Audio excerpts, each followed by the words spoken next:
Across Africa's vast landscapes, from the scorching deserts of Sudan to the humid forests of Uganda, from the cattle lands of South Sudan to the trading ports of Somalia, clothing has always been far more than fabric.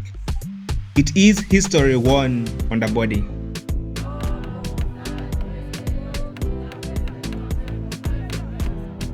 Long before modern fashion houses, before European colonization, before global trade connected continents, Africa's communities were already designing garments perfectly adapted to their environments, economies, beliefs, and social structures. Every fold, every bead, every color, and every textile carried meaning. A garment could reveal a person's age, clan, marital status, wealth, occupation, spiritual beliefs, or royal lineage. In some societies, clothing protected people from blistering desert heat. In others, it shielded them from tropical rainforests or reflected the prestige of powerful kingdoms. For thousands of years, Africa's clothing evolved through innovation, migration, trade, religion, and cultural exchange. Ancient merchants across the Sahara brought new fabrics and ideas from North Africa and the Middle East. Indian Ocean traders introduced cotton, silk, dyes, and tailoring techniques to East Africa's coastal communities. European missionaries, colonial administrators, and industrial textile manufacturers would later reshape the way millions of Africans dressed. Yet despite centuries of change, traditional African clothing continued to preserve stories that stretch back generations. This is not simply a story about what Africans wear, it is a story of how geography, climate, commerce, faith, empire, and culture stitched together one of humanity's most diverse clothing traditions. This is the inside story of African traditional clothing. Long before woven textiles became widespread, many African societies created clothing directly from their natural environment. Archaeological evidence suggests that as early as several thousand years ago, communities across the continent were utilizing animal hides, plant fibers, leather, barkcloth, and woven grasses. In East Africa, pastoralist societies transformed cattle hides into garments, blankets, and ceremonial attire. In Central Africa, barkcloth production emerged centuries before European contact. Communities carefully harvested barkcloth from fig trees, beating it into soft sheets that became clothing, burial wraps, and royal regalia. What you're seeing behind here is not a cloth. This is a barkcloth. I don't know if I can. Can I pick this? Can I pick a sample? Have you seen how this is? This is not a cloth. Let me just focus on it. This is not a cloth. This is barkcloth. So what is behind there? What is written like where wafer is? That's all a barkcloth.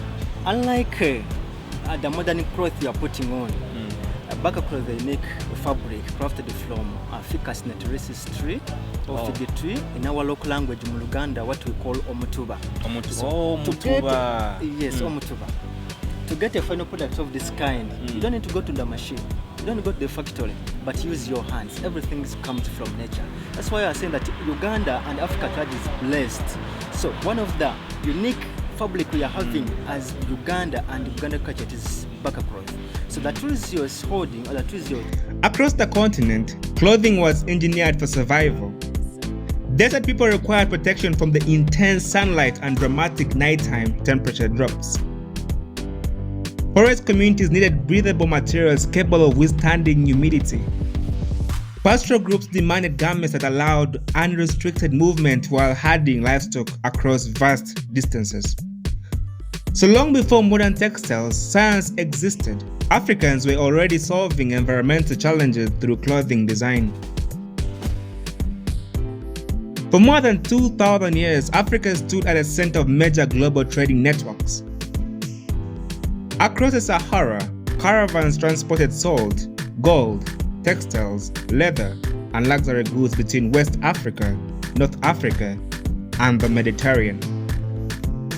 Along the East African coast, merchants from Arabia, Persia, India, and later China exchanged goods through thriving ports such as Mogadishu, Mombasa, Kilwa, and Zanzibar.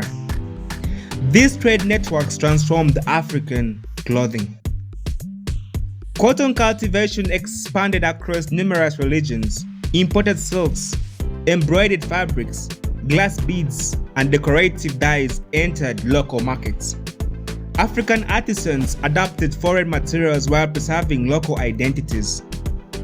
Rather than replacing traditional clothing, imported influences became woven into existing cultural traditions. The result was a remarkable fusion of African creativity and global exchange. In Sudan, clothing evolved in response to one of the harshest climates on Earth. Temperatures regularly soared during the day before plunging dramatically at night. For centuries, Sudanese communities developed garments specifically designed to manage these extremes.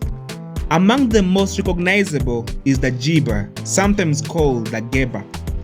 Historically worn over an inner tunic, the garment developed into a long outer coat featuring a chest opening that could extend nearly the entire length of the body. Unlike the fitted Arabian thobe, Sudanese tailors deliberately widened their garments. Loose cuts maximized airflow, collars and restrictive fasteners were often eliminated. Lightweight cotton and linen became preferred fabrics because they reflected sunlight and allowed heat to escape. What appears simple is actually centuries of environmental engineering. Every element serves a purpose. The Somali region of the Horn of Africa experiences some of the highest temperatures on the continent. For centuries, Somali communities developed clothing that transformed survival into elegance. The Sadek squad emerged among pastoral populations moving across arid lowlands. The gantino became a practical wrap garment that allowed mobility while maintaining comfort under intense heat. Later, centuries of maritime trade across the Gulf of Aden and Indian Ocean influenced the emergence of the Dirac. The Dirac became especially popular in the urban centers where African, Arab, Persian, and South Asian influences converged. Made from lightweight cotton, voile, chiffon, and silk, these garments encourage constant airflow while protecting the body from direct sunlight. The flowing drapery was not accidental. It represented generations of experimentation in one of Africa's most unforgiving climates. Now, few African garments have such a precisely documented origin story as Uganda's Gomesi. During the early 20th century, between approximately 1905 and 1910, educators at Gayaza High School sought a practical school uniform for young female students. Traditional Barkcloth and suka garments were considered unsuitable for the school's requirements. A gown tailor named Katena Gomez was commissioned to develop a new design. Drawing inspiration from Victorian-era fashion, he incorporated puff sleeves, a high neckline, and structured tailoring. At the same time, he retained important Buganda elements, including the dramatic sash tied around the waist. The resulting garment would become known as the Gomesi. Its transformation from school uniform to cultural symbol accelerated for members of the Buganda royal family who adopted it. By the coronation of Kabaka Daudi Chwa II in 1914, elegant silk versions of the Gomesi had become associated with prestige, refinement, and cultural pride. More than a century later, it remains as one of East Africa's most recognizable traditional garments. Among the Iteso people of eastern Uganda, animal print patterns preserve memories of such all the world. Historically, respected leaders, elders, and warriors wore genuine animal skins, particularly leopard skins. The leopard symbolized intelligence, patience, authority, and courage. These powerful symbols were reserved for distinguished members of society. But for conservation purposes, awareness increased and lifestyles changed. Communities gradually moved away from using actual animal hides. In their place came woven textiles printed with leopard and cheetah motifs. the symbolism survived. Today, animal print, asuka garments, and ceremonial attire continue to represent leadership, prestige, and cultural continuity. What was once worn by warriors now appears at weddings, festivals, and cultural celebrations. In South Sudan, clothing extends beyond fabric, it becomes a language. Among many Nilotic communities including the Dinka, Nuer, Shilluk, and Mundari, clothing traditions evolved from centuries of cattle herding along the Nile Basin. Before imported textiles became common, garments were fashioned from animal hides, carefully treated and softened for comfort.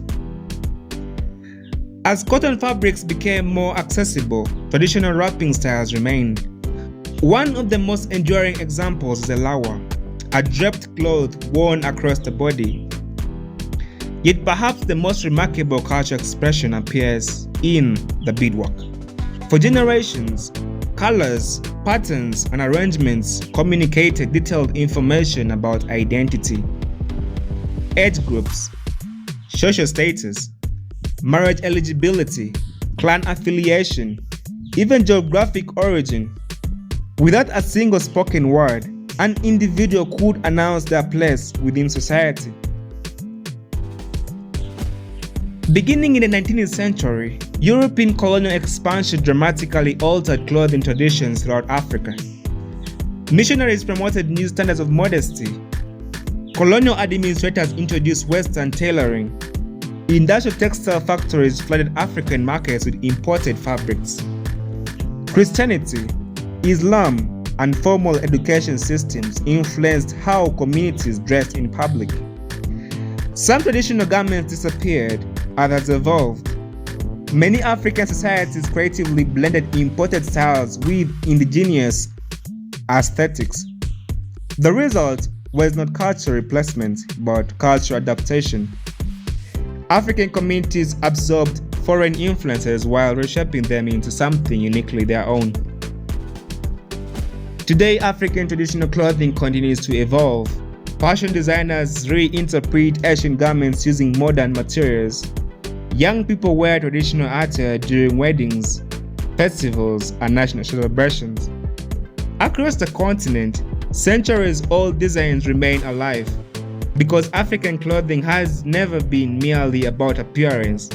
It is geography woven in fabric, history sewn in seams, identity wrapped around the body, and every garment, whether Sudanese Jibba, a Somali Dirac, a Ugandan Gomesi, an Iteso asuka, or a South Sudanese lawa, carries the memory of generations who transform necessity into culture and culture into art.